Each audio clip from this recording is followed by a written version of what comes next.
सदर घटनेमध्ये एक अपघात घडलेला आहे। यामध्ये मारुतीची चारचाकी ब्रेझा, या ब्रेझा गाडीने ॲक्सिडेंट केलेला आहे। त्यामध्ये एक व्यक्ती मयत झालेला आहे।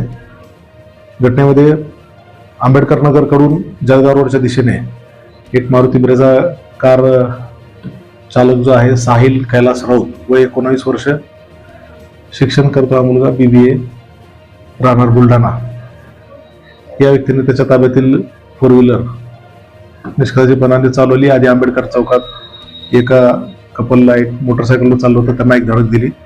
त्यानंतर त्याची गाडी परत कंट्रोल न करता असंच पुढे घेऊन गेला, थांबली नाही, तिथं मदत केलेली नाही त्यांनी। आणि त्यानंतर पुढं वॉकआउट सिग्नलच्या तिथं गाडी जंप करून डिवायडरच्या पलीकडील साईडला येणाऱ्या ज्या गाड्या होत्या त्यामध्ये एका ऑटो रिक्षाला धडक दिलेली आहे।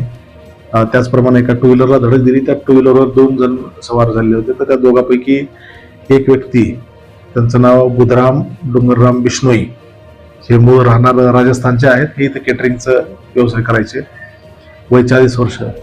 तर हे उपचारादरम्यान मयत झालेले आहेत। आणि त्यांच्यासोबतचा एक व्यक्ती सुनील मोतीराम प्रजापती, वय 20 वर्ष, हा देखील याच्यामध्ये जखमी झालेला आहे।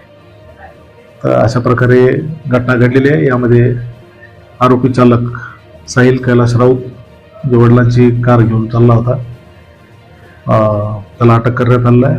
माननीय न्यायालयासमोर हजर करत आहोत। सदर घटनेमधील आरोपीवर गंभीर अशा सदोष मनुष्यवधाचे जे कलम लावून त्या अनुषंगाने गुन्हा दाखल केला आहे। आरोपीस अटक केली आहे। सदर